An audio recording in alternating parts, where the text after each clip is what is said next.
आपण ज्या व्यक्तींचे विचार आज ऐकणार आहोत ते केवळ एक वक्ते नाहीत, तर विचार प्रवर्तक, अभ्यासक आणि समाजहितासाठी सतत कार्यरत असलेले व्यक्तिमत्व आहेत. त्यांनी समाजकार्य, व्याख्यानाच्या माध्यमातून समाजाला नवी दिशा दिली आहे.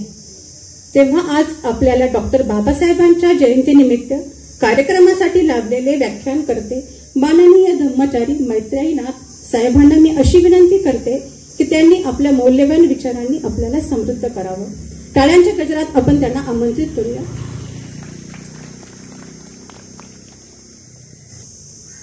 या ठिकाणी उपस्थित सर्व सन्माननीय अधिकारी वर्ग आणि आपण सर्व बंधू आणि भगिनींनो, सर्वप्रथम तर आपणाला बोधिसत्व डॉक्टर बाबासाहेब आंबेडकर यांच्या या 134व्या जयंती प्रित्यर्थ मी अनेक हार्दिक शुभेच्छा देतो आणि आपणा सर्वांचं खरं तर मनपूर्वक कौतुक करतो की अशा शासकीय आस्थापनेमध्ये सुद्धा आपण बाबासाहेब आंबेडकरांचा हा जो जयंती महोत्सव आहे तो साजरा करता आहोत.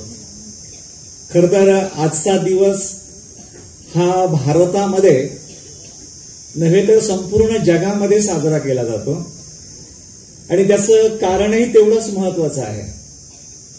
आता या चिमुकलीने जेव्हा उल्लेख केला की बाबासाहेब आंबेडकर हे दलितांचे कैवारी आहेत, हे खरं तर आपण बाबासाहेबांना एवढं सिंक्रोनाइज आणि संकोचित केलेलं आहे. बाबासाहेब आंबेडकर या देशाचे राष्ट्र निर्माते आहेत आणि मानवतेचे महानायक आहेत. फक्त भारताचेच नव्हे, अख्ख्या मानवतेचे ते महानायक आहेत आणि या देशाचे ते राष्ट्र निर्माते आहेत, ज्या ओळखीचा सन्मान त्यांना क्वचितच मिळतो किंवा ज्या ओळखीचा सन्मान त्यांना क्वचितच दिला जातो. त्याचं कारण आहे की बाबासाहेब आंबेडकर जे आहेत हे वाचण्यात, अभ्यासण्यात, समजण्यात सुद्धा संकोचितपणा आहे. ज्यांच्यामुळे किंवा जे समाज बाबासाहेबांमुळे लाभान्वित झालेला आहे तोच समाज जास्त बाबासाहेबांना अभ्यासतो किंवा वाचतो आणि बाकीचा जो आहे तो राष्ट्रपुरुष म्हणून मॅन्डेटरी आहे. म्हणून त्या जयंत्या साजऱ्या केल्या जातात, हार घातले जातात, पुतळे सजवले जातात. पण बाबासाहेबांचा जो विचार आहे, जो मानवाचा उद्धार आहे, बाबासाहेबांचा विचार हा मानवाचा उद्धार आहे. खरं तर या ताईंनी अतिशय सुंदर सांगितलं की हे संविधानाचं 75वं वर्ष आहे, अमृत महोत्सव, आणि बाबासाहेबांनी या राष्ट्राला दिलेलं संविधान हे सर्व विश्वातील सर्वोत्तम संविधान आहे. जर या देशातील राज्यकर्त्यांनी ते संविधान जर इमाने आणि इतबारे राबवलं असतं तर आज भारत अमेरिका नव्हे चीनच्या पुढचा महासत्ता असता. परंतु केवळ बाबासाहेब आंबेडकर हे या उच्चवर्णीय समाजातले नाही म्हणून त्या संविधानाला फक्त कपाटात ठेवलेला आहे. गरजे इतक्या गोष्टींचा अंमल होतो, उरलेला होत असतो.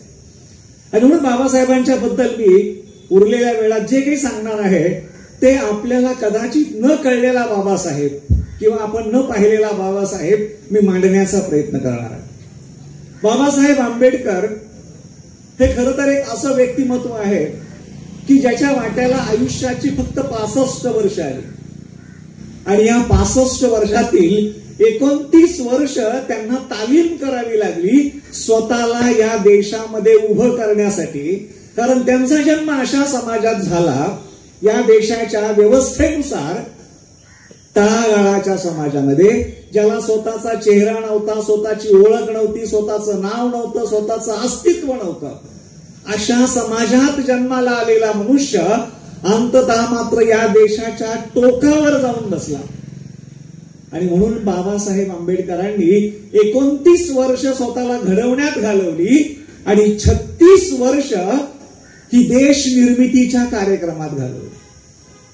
आणि या 36 वर्षामध्ये या महात्म्याने जे केलं ते असतील नसतील त्या 33 कोटी देवांना जे करता आलं नाही ते एकट्या माझ्या भीमाने केलेलं आहे, हे कोणी विसरून चालणार नाही. आता ही सर्वात महत्वाची गोष्ट आहे बाबासाहेब आंबेडकरांचा लढा दुहेरी होता. बाबासाहेबांचा लढा होता त्या इंग्रजांशी, ज्या इंग्रजांनी या देशाची मगरमिठीत मान पकडली होती. म्हणून भारताचं स्वातंत्र्य हा बाबासाहेबांचा अग्रक्रम होता.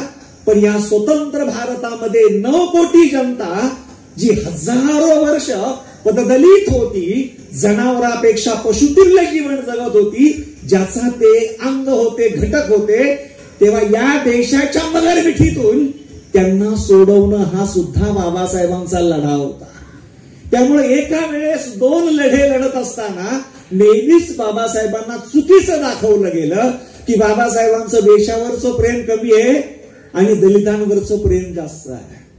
परंतु बाबासाहेबांना माहित होतं की जर माझ्या लढ्याशिवाय हा देश स्वतंत्र झाला तर तो इंग्रजांच्या मगरमिठीतून सुटेल, पण या जाती व्यवस्थेच्या मगरमिठीतून कधीच सुटणार नाही. आणि म्हणून इंग्रज असतानाच मला माझ्या दलित बांधवांच्या मुक्तीचा लढा लढलाच पाहिजे. आणि म्हणून 1920 ते 1930 हा 10 वर्षाचा कालखंड बाबासाहेब लढले, संघर्ष केला. तो त्यांनी फक्त या ठिकाणची समाज व्यवस्था सुधारण्यासाठी. अगदी जानेवारी 1920 मधलं मूक नायकाच्या सुरुवातीपासून असेल, बहिष्कृत हितकारिणीची जी सभा झाली माणगावला शाहू महाराजांच्या अध्यक्षतेखाली, ज्यामध्ये शाहू महाराजांनी बाबासाहेबांच्या नेतृत्वाला ठळकपणे स्वीकारलं असेल. पुढे 1924 लाच बहिष्कृत हितकारिणी सभेची स्थापना असेल. 1927चा महाडचा संग्राम असेल मार्च मधला, आणि त्याच डिसेंबरमध्ये मनुस्मृतीचं दहन असेल. त्याच्या पुढे जाऊन 2 मार्च 1930 अखेरचा लढा दिला बाबासाहेबांनी, आणि तो म्हणजे नाशिकच्या काळाराम मंदिराचा प्रवेश. ज्या रामाला मुळातच त्याच्याच भक्तांनी बंदिस्त ठेवलं होतं, त्या रामाच्या गाभाऱ्यात जाऊन बाबासाहेबांना काय उड्या मारायच्या नव्हत्या. परंतु बाबासाहेबांना हे सिद्ध करायचं होतं की जर तुम्हाला आम्ही हरीची लेकरं आहोत, हरिजन, ज्या हरीपर्यंत जायची मुभा तुम्हाला आहे त्या हरीपर्यंत जायची मुभा आम्हाला का असू नये. आमचा हा मानवतेचा अधिकार आम्हाला सिद्ध करायचा,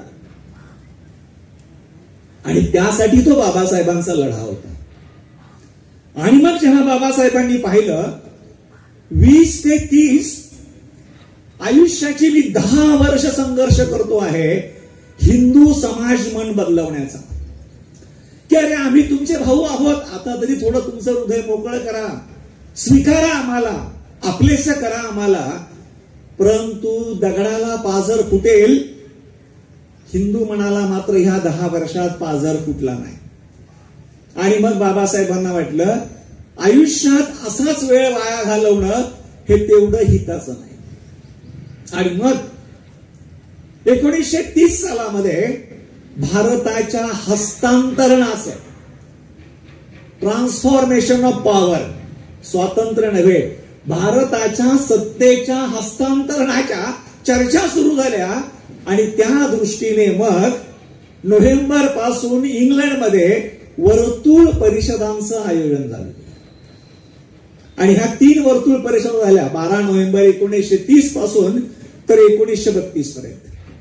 आणि मग बाबासाहेबांना असं वाटलं की इथे संघर्ष करून, इथे लढा देऊन माझा जर लढा यशस्वी होत नसेल तर मी आता सरकारच्या डोक्यावर बसावं, आणि सरकारच्या डोक्यावर बसून माझ्या समाजासाठी आणि राष्ट्रासाठी जे गरजेचं आहे, आवश्यक आहे, ते मी प्राप्त करावं, ते मिळवावं. आणि मग आपण पाहतो की बाबासाहेब आंबेडकर जे आहेत हे वर्तुळ परिषदांना गेले. पण वर्तुळ परिषदांना जाण्यापूर्वी आपण पाहतो की 8 आणि 9 ऑगस्टला नागपूरमध्ये डिप्रेस क्लास मिशनचं एक अधिवेशन झालं. आणि त्या अधिवेशनामध्ये बाबासाहेब आंबेडकरांनी गोलमेज परिषदेला जाण्यापूर्वी ठराव केला. आणि त्या ठरावात बाबासाहेब काय म्हणतात, एक संघ भारत, हेच आमचं ध्येय आहे. बाबासाहेब आंबेडकर 8-9 ऑगस्टच्या नागपूरच्या परिषदेमध्ये ठराव करतायत गोलमेज परिषदेला जाण्यासाठी की एक संघ भारत हे आमच्या खऱ्या अर्थानं ध्येय आहे. त्यानंतर बाबासाहेब आंबेडकरांना विदाई देण्यापूर्वी 2 ऑक्टोबर 1930 मुंबईमध्ये बाबासाहेबांचा सत्कार झाला आणि त्या सत्कारामध्ये बाबासाहेबांचं भाषण होतं आणि त्यामध्ये देखील बाबासाहेब म्हणतात की देशाच्या स्वराज्यास आमचा पाठिंबा असेल. बाबासाहेब 2 ऑक्टोबर 1930 सांगत आहेत देशाच्या स्वराज्यास आमचा पाठिंबा असेल. इथे बाबासाहेबांनी पुढे दलित, अस्पृश्य, खालचा वर्ग, बहुजन समाज बोलत नाहीत. 2 ऑक्टोबर 30 बाबासाहेबांची परिभाषा आहे की देशाच्या स्वराज्यास आमचा पाठिंबा असेल. आणि जेव्हा 12 नोव्हेंबर 1930 वर्तुळ परिषद सुरू झाली आणि वर्तुळ परिषदेचं पहिलं भाषण करण्याची संधी बाबासाहेबांना मिळाली ती 20 नोव्हेंबर 1930 आणि आपल्या पहिल्या भाषणामध्ये ब्रिटिश सरकारच्या पार्लमेंटमध्ये बसून बाबासाहेब सांगत आहेत ब्रिटिश सरकार जोपर्यंत त्या देशात आहे आमच्या हातात राजकीय सत्ता येणं शक्य नाही. बाबासाहेब म्हणतात आमच्या हातात राजकीय सत्ता येणं शक्य नाही. पहिल्या भाषणामध्ये बाबासाहेब जो उल्लेख करतात तिथे अत्यंत महत्वाचा. पहिलं भाषण दिलं बाबासाहेब म्हणतात भारतातील प्रचलित नोकरशाही रद्द करून लोकांकरिता चालविलेले सरकार स्थापन करण्यात यावं. ही बाबासाहेबांची लोकशाही स्थापन होण्यापूर्वीची भाषा आहे 1930च्या 20 नोव्हेंबरची. त्यामुळे बाबासाहेबांनी घटना चोरली, इकडून तिकडून पेस्ट कॉपी केली असे जे म्हणणारे अर्धवट नवे शहाणे आहेत त्यांना हे कळलं पाहिजे की बाबासाहेबांचे संविधानिक विचार केव्हापासून परिपक्व होते. त्याच परिषदेमध्ये बाबासाहेब इंग्रज सरकारला सांगत आहेत 2 इशारे. फक्त वाचून दाखवतो, वेळ कमी असल्यामुळे मला पुढे धावायचं आहे. भारतीय समाज हा विविध जातींच्या उतरंडीने बनलेला आहे हे आजही आपल्याला ज्ञात आहे. या समाज रचनेवरच्या क्रमाने सन्मान व उतरत्या क्रमाने अवमान अशी एक जातीय श्रेणी आहे. लोकशाही शासनासाठी आवश्यक अंग म्हणजे समता आणि बंधुभाव. या भावना विकसित होण्यात मुळीच अवसर न देणारी अशी ही समाज पद्धती आहे. इशारा देत आहेत इंग्रज सरकारला की भारताची जाती व्यवस्था ही भारताला एकसंघ बनण्यामधला सगळ्यात मोठा अडथळा आहे आणि विश्वातला हा असा पहिला देश असेल की ज्याच्यामधला समाज 6,500 तुकड्यांमध्ये विभागलेला आहे. काळा गोरा भेद आहे, गुलाम श्रेष्ठ भेद आहे, पण अशा प्रकारे समाजाला निर्घृणपणे 6,500 तुकड्यात विभागून त्याला कधीच एक होऊ न देण्याचा कुटील डाव ज्याने कुणी निर्माण केलेला असेल तो किती मोठा गुन्हेगार आहे. लक्षात ठेवा की आजही आपण पाहतो की भारत स्वातंत्र्य झाला, भारत प्रजासत्ताक झाला, पण भारत कधी एक होऊ शकत नाही. कारण श्रेणीबद्ध विषमता आहे. खालच्याला लाथ आणि वरच्याला सलाम, खालच्याला लाथ आणि वरच्याला सलाम सगळेच आहेत. सगळे मागासवर्गीय कधी एकमेकांच्या सोबत बसू शकत नाही कारण जात ही अविश्वासाची जननी आहे, जात ही भेदाची जननी आहे. आणि म्हणून एक महार एका मांगाच्या शेजारी बसू शकत नाही, मांग कोल्हाच्या शेजारी बसू नाही, कोल्हाटी सांभाळाच्या शेजारी बसू शकत नाही. प्रत्येकाच्या बद्दल प्रत्येकाच्या मनात संशय निर्माण करून ठेवलाय ही जातीची मानसिकता. आणि ही हेरून बाबासाहेब त्या इंग्रजांसमोर मांडत आहेत की भारतातील समाज व्यवस्था कशी विकृत आहे आणि ती बंधुभाव आणि समतेला निर्माण होण्यासाठी कसा अडथळा आहे. दुसरी लक्षणीय बाब म्हणजे आपण हेही मान्य केलेच पाहिजे की बुद्धिमान वर्गाला भारतीय समाजात फार महत्वाचे स्थान देण्यात आलेले आहे, पण बुद्धी ग्रहण करण्याचा अधिकार मात्र एकाच वर्गालाच ठेवलेला आहे. मानाचं स्थान आहे पण ते एकाच वर्गासाठी उरलेल्या वर्गांना बुद्धिमत्ता हासिल करण्याचं संधी नाहीये. परंतु हा वर्ग केवळ वरच्या श्रेणीतून आलेला आहे. हा वर्ग जरी देशाविषयी बोलत असला आणि राजकीय चळवळीचे नेतृत्व करीत असला तरी ज्या जातीमध्ये तो जन्माला आला तिच्या संबंधीचा संकुचित जातीय दृष्टिकोन त्याने झुगारून दिलेला नाहीये. पहा, ही बाबासाहेबांची मांडणी आहे 20 नोव्हेंबर 1930 ची. पुढे ते म्हणतात, राजकीय समस्या म्हणूनच याचा विचार व्हायला हवा. आमच्यावर ज्यांचा भयानक स्वरूपाचा आर्थिक, सामाजिक आणि धार्मिक अंमल आहे अशा लोकांकडे राज्य सत्तेचे हस्तांतरण आज ब्रिटिशांकडून होत असल्याची जाणीव आम्हास आहे.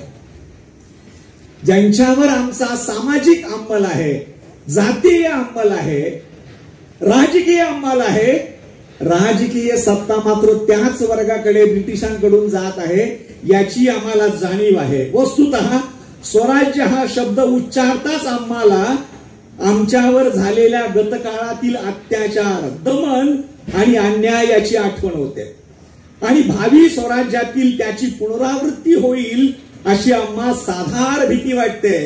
तरी स्वराज्य मिळावे असेच आमचे मत आहे. बाबासाहेब म्हणतायत, तरी स्वराज्य मिळावे असेच आमचे मत आहे. आमच्या देश बांधवांबरोबर आम्हालाही अधिसत्तेत योग्य त्या प्रमाणात वाटा मिळेल या एकाच आशेने हा अटळ गंभीर स्वरूपाचा धोका स्वीकारण्याचे धाडस आम्ही करतो आहोत असं बाबासाहेबांनी ठणकावून सांगितलं. 2 वर्ष चाललेल्या 3 वर्तुळ परिसरांमध्ये बाबासाहेब 9 समित्यांचे मेंबर होते आणि या काळात बाबासाहेबांनी स्वतःची विद्वत्ता सिद्ध केली आणि बाबासाहेबांनी 2ही गोष्टी साध्य केल्या. कोणती गोष्ट? पहिली गोष्ट, राष्ट्रासाठी आवश्यक काय आहे त्याची मांडणी केली आणि स्वातंत्र्यानंतर या देशातील दलितांच्या हिताचं रक्षण कसं करता येईल याची बाबासाहेबांनी दुहेरी मांडणी केली. वर्तुळ परिषदा जेव्हा संपून बाबासाहेब आले तेव्हा बाबासाहेबांना बक्षीस म्हणून आरक्षण मिळालं आणि आपल्याला सर्वांनाच माहिती आहे त्या आरक्षणाचं पुढे काय झालं. आरक्षणाचं जे निवेदन सादर केलं ब्रिटिश पंतप्रधानाला, त्या निवेदनावरती स्वतः गांधीजींनी स्वाक्षरी केलेली आहे की आरक्षण मिळालं पाहिजे आणि ते निवेदन गेल्यानंतर बाबासाहेबांना कैचीत पकडलं की तुम्ही जर आरक्षण घ्याल तर हिंदू समाज कमजोर होईल. का? तर हिंदू समाजापासून दलित वेगळा होईल, ज्या दलिताला कधीच हिंदूंनी आपला मानलेलं नाही. 1932 ची गोष्ट आहे. 15 वर्षानंतर स्वातंत्र्य मिळणार होतं आणि स्वातंत्र्याच्या लढ्यासाठी महात्मा गांधींचं असणं गरजेचं होतं. ते यासाठी गरजेचं होतं कारण महात्मा गांधी राष्ट्रीय काँग्रेसचे पुढारी होते आणि राष्ट्रीय काँग्रेस ही स्वातंत्र्याचा लढा लढत होती. देशाचं स्वातंत्र्य हिमालया एवढं मोठं आणि बाबासाहेबांना मिळालेलं आरक्षण हे एवढंच होतं. पण असं असताना महात्मा गांधीजींनी मात्र तेवढ्यासाठी आमरण उपोषण पत्करलं आणि बाबासाहेबांना जिंकलेली लढाई तहावरती निपटावी लागली आणि 24 सप्टेंबरला आपण पाहतो की बाबासाहेबांना पुणे करारावरती सही करावी लागली. खूप मोठा सेटबॅक मिळाला बाबासाहेबांना. बाबासाहेबांच्या मनात हा विचार आला की गांधी म्हणजे काँग्रेस आणि काँग्रेस म्हणजे गांधी.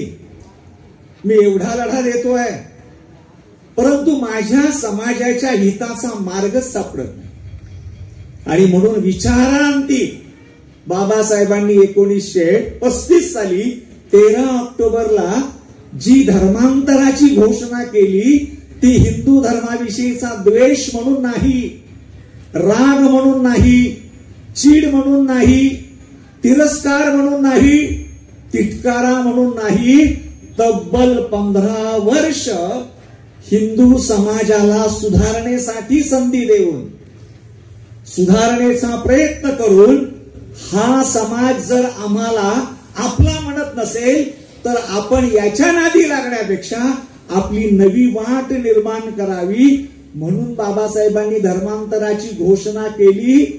ती नोटीस होती आणि 21 वर्ष संधी दिली आणि मग 56 साली धर्मांतर केलं. एकाएकी एका दिवसात धर्मांतर केलं नाही बंधूंनो, आणि म्हणून हे समजून घेणं गरजेचं आहे. पुढे चालून आपण पाहतो की धर्मांतराच्या या गडबडी झाल्या, परंतु बाबासाहेब परत आल्यानंतर सायमन कमिशन आणि 3 वर्तुळ परिषदा यांच्या परिपाक म्हणून 1935 चा इंडिया ऍक्ट लागू झाला. सर्वात महत्वाची गोष्ट. आणि 1 एप्रिल, ज्याला आपण एप्रिल फूल करण्यामध्ये साक्षात्कार मानतो, त्या दिवशी रिझर्व्ह बँकेची स्थापना झाली. आता रिझर्व्ह बँकेची स्थापना आणि बाबासाहेब आंबेडकर यांचा काय संबंध आहे आमच्या कुठल्या शहाण्यांना कळत नाही. बाबासाहेब आंबेडकर हा आशिया खंडातला एक असा विद्वान आहे की ज्याच्याकडे अर्थशास्त्राच्या 5 डिग्र्या होत्या. मुंबई विद्यापीठाची BA ची डिग्री अर्थशास्त्र, कोलंबिया विद्यापीठाची MA डिग्री अर्थशास्त्र, कोलंबिया विद्यापीठाची पुन्हा एक डिग्री मास्टरेट अर्थशास्त्र, आणि लंडन स्कूल ऑफ इकॉनॉमिक्सची जी MSc आहे आणि DSc आहे, या अर्थशास्त्रातल्या सर्वात मोठ्या महान पदव्या होत्या. आणि PhD जी आहे कोलंबीची, ती पण अर्थशास्त्र. त्यामुळे त्या काळातला आशिया खंडातला सर्वश्रेष्ठ इकॉनॉमिक्स्ट म्हणून आंबेडकरांची ख्याती होती. बाबासाहेबांनी लिहिलेल्या रुपयांचा प्रश्न या थिसिसचा आधार हिल्टन कमिशनने घेतला. बाबासाहेबांना डिग्री मिळाली 23 ला LSE मधून, आणि हिल्टन कमिशननी बाबासाहेबांच्या शिफारशींना प्राधान्य देऊन त्यावर आधारित रिझर्व्ह बँक ऑफ इंडियाची स्थापना केलेली आहे. त्यामुळे डायरेक्ट जरी नसला तरी इनडायरेक्ट बाबासाहेब आंबेडकरांचं नातं त्या रिझर्व्ह बँकेशी आहे, हे आपल्याला समजलं पाहिजे. आणि आपण इतरांना सांगितलं पाहिजे, नुसतीच नीळ उधळून नाचू नका, निळे झेंडे घेऊन उडे मारू नका. बाबासाहेब सांगा, बाबासाहेब पुतळा नाही, बाबासाहेब विचार आहे. आणि जर हा विचार जगात पसरला तर बाबासाहेबांचा सूर्य हा कधीही मावळणार नाही. पण जर आपण नीळ उधळत राहिलो आणि झेंडे मिरवत राहिलो तर मात्र बाबासाहेब आपोआप संपणार आहे. एवढं मात्र बाबासाहेबांच्या लेकरांनी ध्यानात ठेवावं. बाबासाहेबांच्या या विद्वत्तेला पाहून ब्रिटिश सरकार खुश झालं आणि ब्रिटिश सरकारने बाबासाहेब आंबेडकरांना जुलै 27, 1942 ला ब्रिटिश व्हाईसरॉयच्या काउन्सिलमध्ये डायरेक्ट कॅबिनेट मंत्री केलं. बाबासाहेब आंबेडकर हे लेबर मिनिस्टर झाले. सर्वांना आनंद झाला.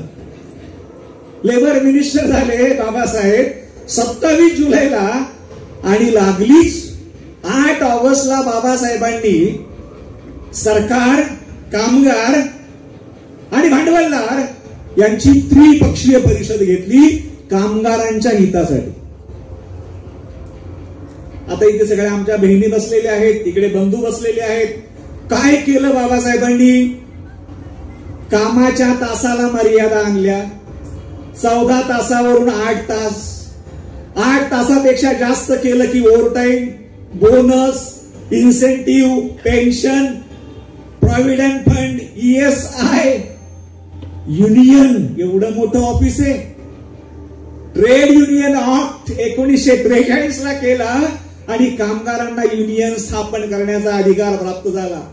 संपाचा अधिकार, महिलांना केवळ दिवसपाळी, हक्काची प्रसूती रजा, ह्या सगळ्या ज्या स्कीम आहेत त्या बाबासाहेबांनी मिळवून दिलेल्या आहेत. आज ज्या महिला आकाशात भरारी मारतात ना फुंक्यामध्ये, त्यांनी हे विसरू नये की हे कुठल्या ईश्वराने किंवा गणेशाने त्यांच्यासाठी केलंय, त्यामध्ये बाबासाहेबांनी आपलं आयुष्य वेचलेलं आहे. एम्प्लॉयमेंट एक्सचेंज त्यांच्या काळात सुरू झालं, संपाचा अधिकार त्यांच्या काळात मिळाला. म्हणजे बाबासाहेबांनी लेबर मिनिस्टर असताना एवढं महत्वाचं काम केलं आणि एवढा त्याचा पाया भरून ठेवलेला आहे की आजपर्यंतच्या जेवढ्या कामगार वर्गांच्या सेवा सुविधा आहेत त्याचे जनक बाबासाहेब आंबेडकर आहेत. त्या स्त्री पुरुष कामगारांनी हमेशा लक्षात ठेवणं गरजेचं आहे आणि ते नेमकं त्यांनी लक्षात ठेवावंच. हे कार्य जे आहे बाबासाहेबांचं, हे फक्त लेबरांसाठी नव्हतं, कामगारांसाठी नव्हतं, तर हे राष्ट्र निर्मितीचं काम. आता एवढाच उल्लेख केला जातो की बाबासाहेब आंबेडकरांनी मजुरांसाठी काम केलं, लेबर मिनिस्टर होते. परंतु बाबासाहेब आंबेडकर लेबर मिनिस्टर होते, पण सोबत इतर 4 पोर्टफोलिओ त्यांच्याकडे होते. इतर 4 खात्याचं काम बाबासाहेब पाहत होते आणि त्यामध्ये सर्वात महत्वाचं खातं होतं ते पाटबंधारे खातं. पश्चिम बंगाल आणि झारखंड असणारी दामोदर नदी, संबलपूर ओरिसाला असणारी महानदी, इकडे हिमाचल प्रदेशमध्ये असणारी सतलज नदी, मध्य प्रदेशमध्ये असणारी सोन नदी, या नद्यांना जे दरवर्षी पूर यायचे आणि पुरांमुळे प्रचंड मोठ्या शेतीचं नुकसान व्हायचं, प्रचंड जनजीवन विस्कळीत व्हायचं, प्रचंड जनहित जायचं, मृत्यू व्हायचा लोकांचा, आर्थिक नुकसान व्हायचं. आणि म्हणून बाबासाहेब आंबेडकरांनी त्या काळामध्ये सर्वात पुढाकार घेऊन दामोदर खोरे योजना आखली. आणि ही दामोदर खोरे योजना जी आहे ही आखण्यामध्ये बाबासाहेबांना श्रेय जातं. ते अमेरिकेमध्ये असणारी जे टेनन्सी व्हेलई अथॉरिटी आहे त्यांचं गायडन्स घेऊन बाबासाहेबांनी दामोदर खोरे योजना केली. ज्या दामोदर खोरे योजनामध्ये 4 मोठे धरण आहेत, 4 मोठी धरणं आहेत आणि बाबासाहेबांना तिथे विद्युत वीज निर्माण करायची होती, जलसिंचन करायचं होतं, शेती वाचवायची होती आणि वेगवेगळ्या प्रकारे लोकहित लक्षात घ्यायचं होतं. या सगळ्यांचा विचार करून आपण पाहतो की बाबासाहेब आंबेडकरांनी ते कार्य केलं. व्हाईसरायशी बाबासाहेबांना भांडण करावं लागलं, कारण इंग्लंडमध्ये कोणतीही नदी मोठी नाहीये, सगळ्या नद्या छोट्या आहेत. इंग्लंडमधल्या इंजिनियर लोकांना पाटबंधाऱ्यांचा अनुभव नव्हता, म्हणून बाबासाहेबांनी अमेरिकेमधून इंजिनियर्स बोलावले जे ब्रिटिश लोकांना मान्य नव्हतं. हे जे आपण पाहतो महानदीवरचं जे हिराकुंड योजना आहे, नंतर आपण पाहतो सोन नदीचा प्रकल्प आहे, भाकरानांगल प्रकल्प आहे, ह्या सगळ्या ज्या योजना आहेत याचं नियोजन बाबासाहेबांनी केलं, याचं अप्रुव्हल बाबासाहेबांनी घेतलं, याचं पॉलिसी डायरेक्शन बाबासाहेबांनी दिलं. भलेही पुढे श्रेय नेहरूंनी घेतलं, कारण त्याचं फाउंडेशन 48ला नेहरूंनी केलं. पहिला टप्पा 55ला झाला, दुसरा टप्पा 57ला झाला, तिसरा टप्पा 60ला झाला. त्याचप्रमाणे आपण पाहतो की भाकरानांगल 63ला पूर्ण झालं, हिराकुंड 57ला पूर्ण झालं. त्यावेळेस श्रेय नेहरूंना जाणार होतं कारण ते प्राईम मिनिस्टर होते, पण फाउंडेशन बाबासाहेबांनी केलं होतं. त्यामुळं भारताच्या हरित क्रांतीचं नायकत्व हे बाबासाहेबांना जातं, हे दिलदार लोकांनी मान्य करायला पाहिजे. आणि बाबासाहेब फक्त दलितांचे होते हे आपल्या डोक्यातील अज्ञानाचा किडा काढला पाहिजे. बाबासाहेब राष्ट्रभक्त होते. मजूर मंत्री म्हणून असणारं काम बाबासाहेबांचं या ठिकाणी पाटबंधारे विभागातलं काम. नंतर आपण पाहतो बाबासाहेब आंबेडकरांचं सर्वात मोठं जे काम आहे ते म्हणजे सेंट्रल वॉटर कमिशन. बाबासाहेबांचं सर्वात मोठं काम आहे वीज निर्मिती कमिशन निर्माण करणं. या 4 ठिकाणच्या पाटबंधाऱ्यामधून जी थर्मल पॉवर निर्माण व्हायची ती माफक दरात लोकांना कशी मिळेल, त्याचं खऱ्या अर्थाने नियोजन केंद्र सरकार करेल की प्रांतीय सरकार करेल, त्यांचं नियोजन कसं असेल याच्या मांडणी बाबासाहेबांनी केलेल्या आहे. आणि म्हणून बंधू आणि भगिनींनो, 1942 ते 1946 या 4 वर्षामध्ये बाबासाहेब आंबेडकरांनी अत्यंत प्रामाणिकपणे आपल्या वेळेचा उपयोग करून या देशाच्या उभारणीसाठी केलेलं कार्य. नंतर सर्वात मोठं बाबासाहेबांचं कार्य, पण सर्वात दुर्लक्षित कार्य, ते म्हणजे बाबासाहेब आंबेडकरांचं संविधान लिहिणं. त्याच्याबद्दल शंका आहेत, त्याच्याबद्दल आक्षेप आहेत.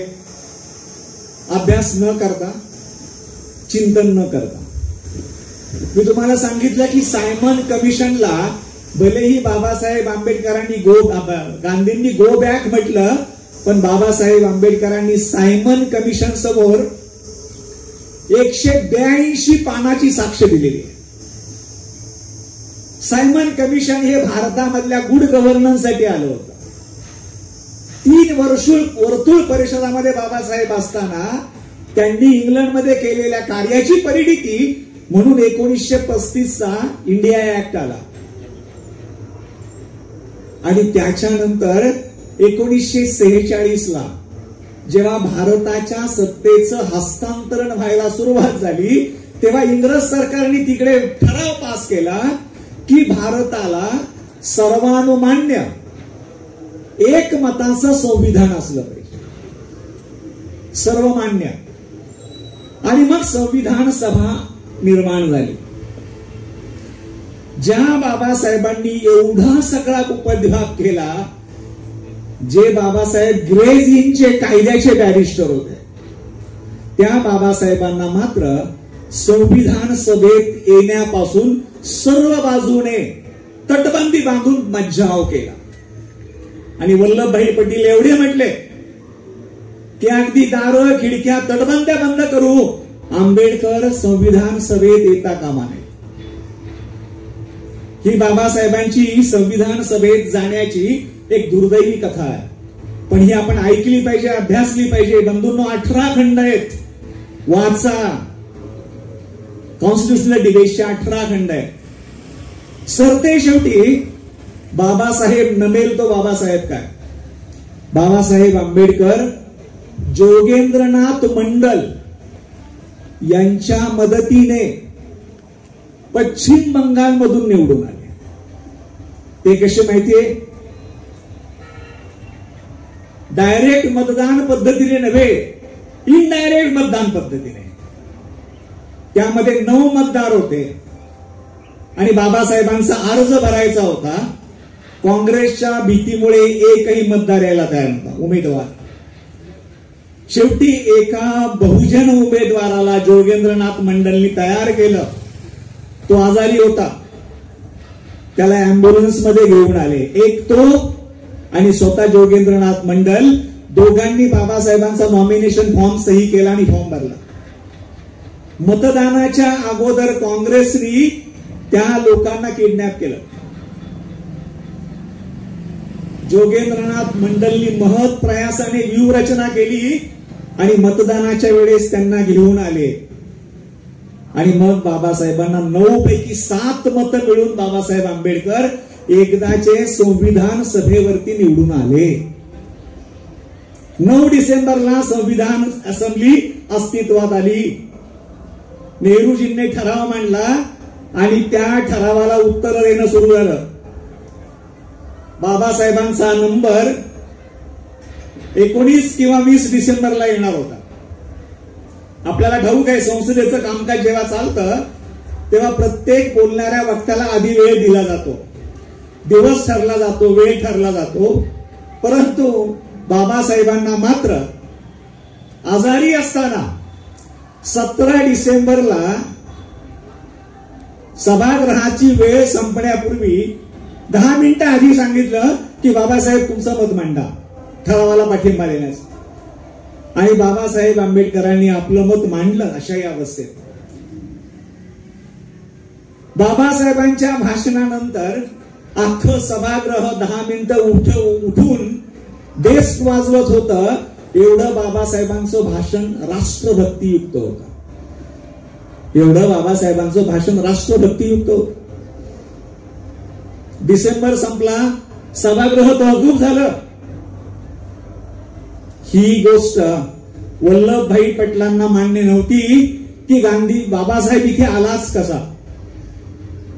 या मंडळींनी काँग्रेसच्या ब्रिटिश गव्हर्नरशी बोलून भारताची फाळणी केली आणि त्या फाळणीमध्ये राजगोपालचारी नावाचा एक मनुष्य होता की ज्यांनी गव्हर्नरला सांगितलं की कोणता भाग तिकडे पाकिस्तानला जोडायचा, कोणता भाग पाकिस्तानला जोडायचा, आणि ज्यामध्ये बरोबर जिथून बाबासाहेब आणि जोगेंद्रनाथ मंडल निवडून आले होते तेवढाच भाग तोडला आणि फाळणीनंतर तो पाकिस्तानला जोडला. बाबासाहेबांचं संविधान सभेतलं अस्तित्व संपवलं. बाबासाहेब मेंबर होते पण भारताच्या संविधान सभेचे नव्हते, तर ते ऑटोमॅटिक तिकडे गेल्यामुळे पाकिस्तानच्या संविधान सभेचे मेंबर झाले. जोगेंद्रनाथ मंडल तिकडे थांबले आणि योगायोगाने ते पाकिस्तानचे पहिले कायदे मंत्री झाले. बाबासाहेबांना नामंजूर होता. बाबासाहेबांनी धडक पंतप्रधानांशी संपर्क साधला आणि त्या पंतप्रधानांना म्हटलं, अहो म्हणे हे काय चाललंय, भारताच्या संविधान सभेत एकही मागासवर्गीय नाहीये. काँग्रेसनी जगजीवन रामला पुढे केलं. बाबासाहेब म्हटले जगजीवन राम मागासवर्गीय जरूर आहेत परंतु ते मागासवर्गीयांचे नेते नाहीत, नेता मी आहे. सरते शेवटी पंतप्रधानांनी व्हाईसरायच्या मार्फत बाबा गांधींना निरोप पाठवला आणि 3 अटी सांगितल्या. एक तर पाकिस्तानला जोडलेला भाग परत घ्या, नंबर 1. जोडून घेत नसाल तर कोणतीही जागा रिकामी करा आणि आंबेडकरांना संविधान सभेवर नव्याने निवडून आणा, आणि हे होत नसेल तर आम्ही भारताला स्वातंत्र्य देऊ शकत नाही. नाक दाबलं. मग गांधीजींनी पत्र लिहिलं नेहरूंना की नेहरू काहीही करा पण बाबासाहेब आंबेडकरांना निवडून आणा. ही बाबासाहेबांच्या वरती काँग्रेसनी केलेली मेहरबानी नव्हती, काँग्रेसला घातलेली ती ब्रिटिश पंतप्रधानाची अट होती. आणि मग मुंबईमधल्या सप्रू साहेबांना जयकरांना राजीनामा द्यायला भाग पाडलं आणि त्यानंतर बाबासाहेब आंबेडकरांना मानाने संविधान सभेवरती पुन्हा निवडून आणलं. बरीच लोक म्हणतात गांधींनी सांगितलं म्हणून बाबासाहेब संविधान सभेत. झूट, 110% झूट आहे. गांधींना सांगावं लागलं की बाबासाहेब या योग्यतेचे आहे, तुम्ही त्यांना घ्या. आणि मग बाबासाहेब बंधू आणि भगिनींनो संविधान सभेत आले. मोठा विजय होता बाबासाहेबांचा. 29 ऑगस्ट 47 ला राष्ट्रपतींनी बाबासाहेबांना ड्राफ्टिंग कमिटीचं अध्यक्ष नेमलं आणि 30 ऑगस्टला कामकाज सुरू झालं. 7 लोक होते कमिटीत. बाबासाहेब आंबेडकरांनी अवघ्या 141 दिवसात मसुदा तयार करून राष्ट्रपतींना सादर केला आणि तो 8 महिने गॅझेटमध्ये डिक्लेअर करून लोकांच्या सूचना मागवण्यासाठी ठेवला होता. बरेच लोक आरडाओरडा करतात ना, बाबासाहेबांनी 2 वर्ष 11 महिने घेतले, असं काही नाहीये. मसुदा तयार होता 141 दिवसात आणि तो सादरही केला. 8 महिने लोकांच्या सूचना मागवण्यासाठी ठेवला आणि त्यानंतर जवळजवळ 6,500-7,000 सूचना आल्या. त्यापैकी 2,443 सूचनांना स्वीकारण्यात आलं आणि मग संविधान तयार झालेलं आहे. बंधू आणि भगिनी, संविधानासाठी बाबासाहेबांनी समाजाची तडजोड केली पण देशाची तडजोड केली नाही. त्यामुळे या देशाचं संविधान हे बाबासाहेबांनी केलेलं सर्वात मोठं कार्य आहे. याच्याही मध्ये राजकारण घडलं. जेव्हा डिसेंबर ते ऑगस्ट हा गोंधळ चालू होता, नेहरूंनी एक शिष्टमंडळ पाठवलं इंग्लंडला, जर्मनीला आणि फ्रान्सला घटनातज्ञ शोधण्यासाठी. आणि मग ते इंग्लंडला जेव्हा एका घटना तज्ञाकडे गेले, त्यांनी तोंडात मारली. अरे म्हणले, तुमच्या देशातला B.R. आंबेडकर, त्याचे कायदे आम्ही वाचतो, तुम्ही दुसरीकडे का फिरतात घटना तज्ञ शोधण्यासाठी? ही सत्यता आहे. वाचा, अभ्यासा. लक्षात घ्या, अर्नेस्ट बार्कर नावाचा इंग्लंडचा एक सर्वात मोठा घटना तज्ञ आणि राज्यशास्त्राचा प्राध्यापक आहे. त्याने एक पुस्तक लिहिलं, principle and policies of political and social science. त्याने भारताचं संविधान वाचलं. तो एवढा प्रभावित झाला तर त्याने आपलं तो ग्रंथ संविधानाच्या प्रास्ताविकेस समर्पित केला. संविधानाची प्रास्ताविका माऊलीने मगाशी वाचून दाखवली ना. आपण शेवटी हात केला, मला शेवटी ऐकायला नाही आलं की आम्ही भारतीय लोक स्वतःच अर्पण करतो असं बोललो नाही आपण, पण ते आहे, ते खूप महत्वाचं आहे. त्यासाठी सर्वात मोठा खटाटोप झाला. कुणी म्हणले अल्लाला अर्पण करा, कुणी म्हणे ईश्वराला अर्पण करा, कुणी म्हणे केशूला अर्पण करा. बाबासाहेब म्हटले नो, नो गॉड. या देशाच्या नागरिकाने स्वतः प्रति ते अर्पण करायचं. त्याच्यावर एक व्याख्यान देता येईल एवढा तो मोठा विषय. परंतु बंधू आणि भगिनींनो, बाबासाहेबांचं राष्ट्रभक्तीचं सर्वात मोठं उदाहरण आणि त्यानंतर सर्वात मोठं कार्य बाबासाहेबांचं ते हिंदू कोड बिल, म्हणजे भारतातील स्त्रियांच्या मुक्तीचा जाहीरनामा, जो भारतातील स्त्री वर्गाला कधीच कळला नाही आणि त्या स्त्री वर्गाने बाबासाहेबांचा त्याबद्दल कधीच सन्मान केला नाही. ज्या स्त्रियांसाठी बाबासाहेब हिंदू कोड बिल लढले, राजीनामा दिला. सरकार शहाणं होतं, त्यांना बाबासाहेबांना त्याचा क्रेडिट द्यायचं नव्हतं. शेवटी हिंदू कोड बिल तुकड्या तुकड्यामध्ये 1955 हिंदू मॅरेज ऍक्ट म्हणून स्वीकारलं.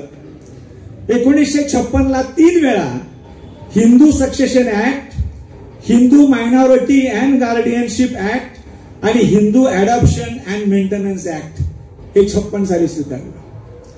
आणि आजही आपण पाहतो, ज्या ज्या ठिकाणी राजकारणात असेल, नोकरीत असेल, जे महिलांना राजकारण आहे, आरक्षण आहे, ते संविधान आणि हिंदू कोड बिल याचं आहे. आणि अंततः बाबासाहेब आंबेडकरांनी भगवान बुद्धाचा धम्म स्वीकारला. 21 वर्ष वाट पाहिली, 1935 ते 1956.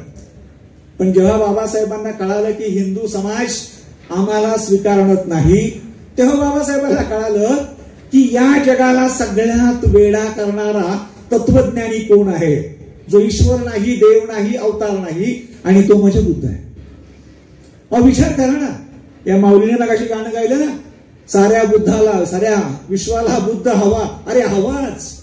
2600 वर्षाचा विश्वाचा इतिहास पहा, प्राचीन इतिहास पहा, मध्ययुगीन इतिहास पहा, आत्ताचा इतिहास पहा. 2600 वर्षापूर्वी एका राज घराण्यामध्ये सिद्धार्थ जन्माला आला. 29 वर्ष तुमच्या आमच्यासारखा जगला. 29व्या वर्षी ग्रहत्याग केला, 6 वर्ष संशोधन केलं, 35व्या वर्षी बुद्धत्व प्राप्त झालं. 45 वर्ष हातात भिक्षापात्र घेऊन भारतभर फिरला. विचार करा, या 2600 वर्षामध्ये जगामध्ये किती सिंहासनं जन्माला आली, किती राजे जडवाळे जन्माला आले, किती राजे रजवाडे अंतास गेले, किती सिंहासनं धुळीस मिळाली. पण भिक्षापात्रामध्ये फिरलेला बुद्धाचा विचार मात्र आजही अर्ध्याधिक जगाच्या हृदयावरती राज्य करतो आहे. हा बुद्धाच्या तत्वज्ञानाचा विजय आहे. आणि म्हणून बाबासाहेब आंबेडकरांनी बुद्धाला स्वीकारलं. म्हणून बाबासाहेब आंबेडकरांनी बुद्धाला स्वीकारलं. आणि ज्या दिवशी बाबासाहेब आंबेडकरांनी बुद्धाला स्वीकारलं, त्याच बुद्धाच्या जन्मभूमीत बुद्ध सुद्धा मागासवर्गीय झाला. बाबासाहेबांच्या नंतर बुद्ध धम्माची लाट थांबली, कारण सगळ्यांचं मत झालं बुद्ध महार झाला, त्याच्या नादी आपण कशाला लागायचं. पण ज्या दिवशी बुद्ध स्वीकारला बाबासाहेबांनी, त्या दिवशी बाबासाहेब काय म्हणतात, बौद्ध धम्माच्या दृष्टीने भारताची भूमी सध्या शून्यवत आहे, म्हणून आपण उत्तम रीतीने धम्म पाळण्याचा निर्धार केला पाहिजे. हे आपल्याला साधलं तर आपण आपल्या बरोबर देशाचा इतकेच नव्हे तर जगाचाही उद्धार करू, कारण बौद्ध धर्मानेच जगाचा उद्धार होणार आहे. कालचीच 2 उदाहरणं टीव्हीवर पाहिली असतील. आपले मोदी साहेब थायलंडला गेले, काय करत होते? लंकेला गेले, काय करत होते? बुद्धाशिवाय पर्याय नाही. ज्या राष्ट्राचा पंतप्रधान तिथे जाऊन आमच्या भिक्खू समोर डोकं ठेवतो, त्या राष्ट्रातील इतर माणसांची डोकी जर बुद्धासमोर झुकली तर त्याच्यामध्ये नवखं काय आहे? अरे बुद्ध आपला आहे आणि तो खऱ्या अर्थाने आपल्या विकासाचा उद्गाता आहे. आणि हा बुद्ध जो भारतामधून कपटाने 1200 वर्ष नष्ट केला होता, त्या बुद्धाला बाबासाहेबांनी पुन्हा पुनरुज्जीवित केलं 1956 साली. यापेक्षा बाबासाहेबांनी या देशाला अजून काय द्यावं बंधू आणि भगिनी? त्या बाबासाहेबांची आज आपण 134वी जयंती साजरी करतो. आणि म्हणून जयंती साजरी करत असताना आपली भूमिका, आपली जबाबदारी आणि बाबासाहेबांच्या विचाराची पेरणी हे लक्षात ठेवा. मी कधीही मान्य करत नाही जयंती 1 दिवस व्हावी. मला वाटतं जयंती 365 दिवस असावी. जेवढी दिवस जयंती तेवढ्या दिवस विचारांची उधळण, जेवढ्या दिवस विचारांची उधळण तेवढ्या दिवस नव्या समाजाची, नव्या मनाची, नव्या माणसाची रचना होईल. आणि बाबासाहेबांचं कार्य आणि क्रांती पुढे घेऊन येण्यासाठी आपल्याला त्यांच्यासारख्या कणखर लोकांची आवश्यकता आहे. बंधू आणि भगिनींनो, जरा घाईत असल्यामुळे मी माझे विचार घाईत मांडण्याचा प्रयत्न केलेला आहे. सत्यवचनी असल्यामुळे परखडपणे मांडण्याचा प्रयत्न केलेला आहे. मला तुम्ही परत बोलवावं याची अपेक्षा नसते, माझ्यासाठी कुणी टाळ्या वाजवावे त्याची किंचितही अपेक्षा नसते. परंतु खरं आहे आणि सत्य आहे हे सांगण्यासाठी मी कुणाचाही मुलाहिजा ठेवत नाही. त्यामुळे माझ्या सत्य बोलण्यामुळे जर आपल्यापैकी कोणाच्या कोमल काळजाला जर दुखापत, काही पीडा झाली असेल तर त्याप्रती मी दोन्ही हात जोडून क्षमा व्यक्त करून माझ्या शब्दांना विराम देतो. धन्यवाद. जय हिंद.